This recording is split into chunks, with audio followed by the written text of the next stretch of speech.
Hello friends, कैसे हो आप लोग। मैं हूं आपका दोस्त ताज और आप देख रहे हो टेक डीएक्सपी। आज की इस वीडियो में आपको बताऊंगा कि एक घर में कितना एमसीबी लगाना चाहिए या फिर एक घर में कितना एमसीबी लगता है। आप सबको पहले से पता है कि एमसीबी का full form miniature circuit breaker होता है। इस पर मैं पहले भी वीडियो बना चुका हूं कि एमसीबी कितने टाइप का होता है और एमसीबी क्या होता है। अगर आपने वो वीडियो नहीं देखी तो वो वीडियो मैं डिस्क्रिप्शन में लिंक दे दूंगा, वो आप देख सकते हो। तो अब मैं आपको इस वीडियो के बारे में बताता हूं कि एक घर में कितना एमसीबी लगता है। ये जो एमसीबी कितना एक घर में लगेगा ये डिपेंड करता है वेरियस फैक्टर पर।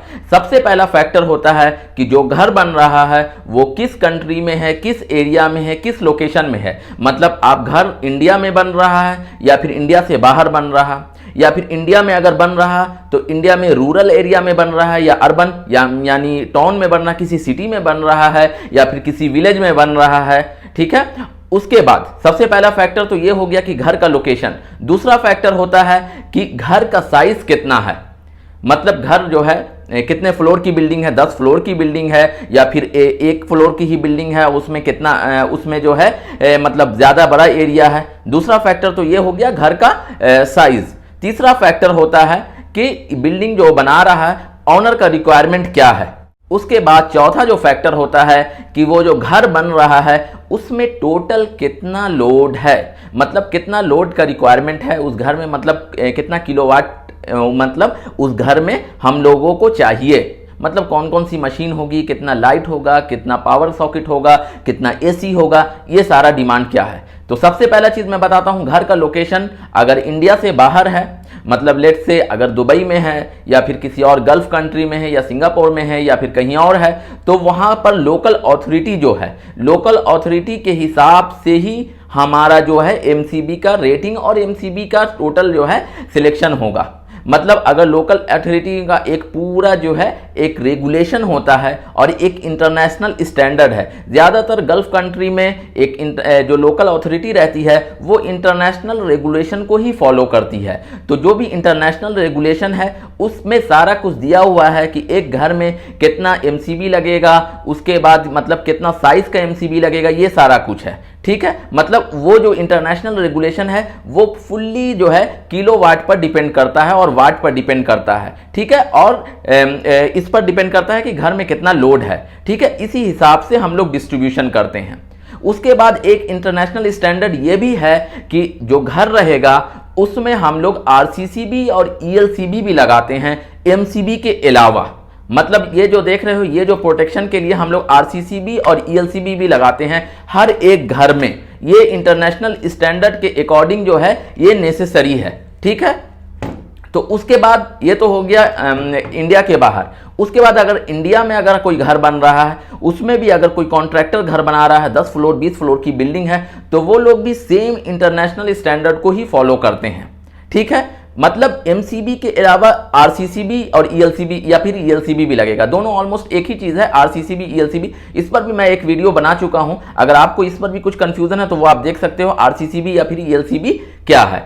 उसके बाद इंडिया में अगर मतलब छोटे सिटी में अगर कोई घर बन रहा है उसमें जनरली अक्सर लोग जैसे अपना घर बनाते हैं छोटे सिटी में, उसमें ईएलसीबी को नहीं प्रोवाइड करते हैं। उसमें जनरली जो है वो एमसीबी बॉक्स रहता है और उसमें सिर्फ एमसीबी ही रहता है। तो मैं अभी इस डिस्कशन में सिर्फ इंडिया में जो छोटे सिटी में घर बनता है उसके बारे में मैं बताऊंगा कि कितना एमसीबी लगता है और किस तरह से होता है। अगर हमारा घर जो है एक रूम का है, लेट से एक रूम का ही घर है या फिर 2 रूम का घर है, तो उसमें जो डीबी बॉक्स रहेगा जिसको हम लोग एमसीबी बॉक्स भी कहते हैं, तो वो डीबी बॉक्स में जो है अगर 2 रूम है तो एक एमसीबी जो है लाइट फैन के लिए इनफ है एक सर्किट के लिए, और दूसरा एमसीबी जो है पावर सॉकेट के मतलब जिसमें मतलब कोई इक्विपमेंट किचन में कोई इक्विपमेंट लगाएगा कोई, ठीक है, या फिर वाटर हीटर लगाएगा, उसके लिए एक दूसरा एमसीबी जो है ये लगा सकता है। मतलब 1 या 2 रूम के घर के लिए 2 एमसीबी इनफ है। मतलब जनरली जो है सर्किट को हम लोग 2 पार्ट में डिवाइड करते हैं इलेक्ट्रिकल सर्किट को।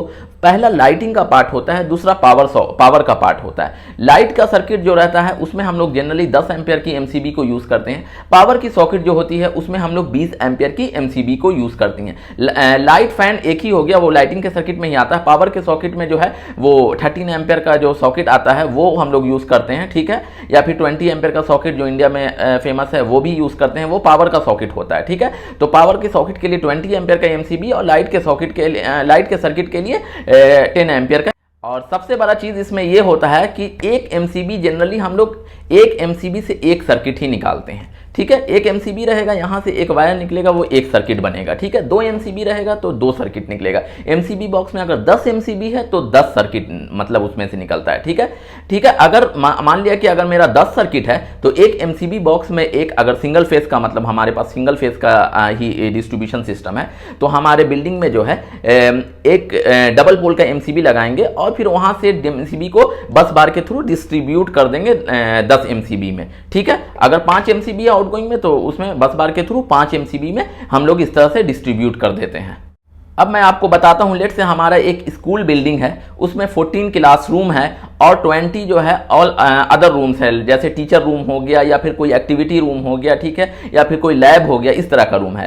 तो हम लोग जो 14 क्लासरूम है प्लस 20 रूम है, तो हमारे पास टोटल कितना रूम हो गया?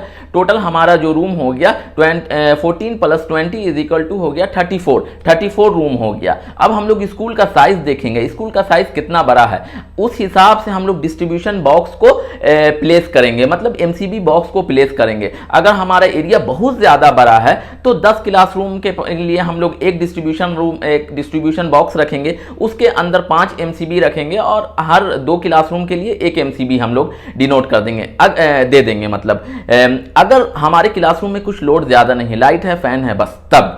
लेकिन अगर हमारे क्लासरूम में पावर सॉकेट का भी रिक्वायरमेंट है, मतलब कंप्यूटर भी रहेगा, तो उसके लिए पावर का एक लाइन, मतलब हर एक क्लासरूम में दो जो है एमसीबी रहेगा, एक लाइट के सर्किट के लिए, एक पावर के सर्किट के लिए, ठीक है। अगर हमारे क्लासरूम में एसी भी है तब 3 सर्किट रहेगा, एक लाइट के लिए, एक पावर के लिए, एक एसी के लिए।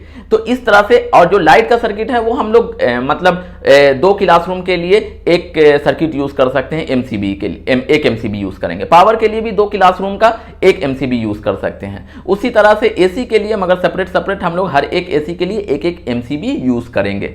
लाइट के लिए हम लोग 20 एम्पियर का एमसीबी यूज करेंगे, पावर का जो सॉकेट रहेगा उसके लिए लाइट के लिए हम लोग 10 एम्पियर का एमसीबी यूज करेंगे, पावर के लिए हम लोग 20 एम्पियर का एमसीबी यूज करते हैं।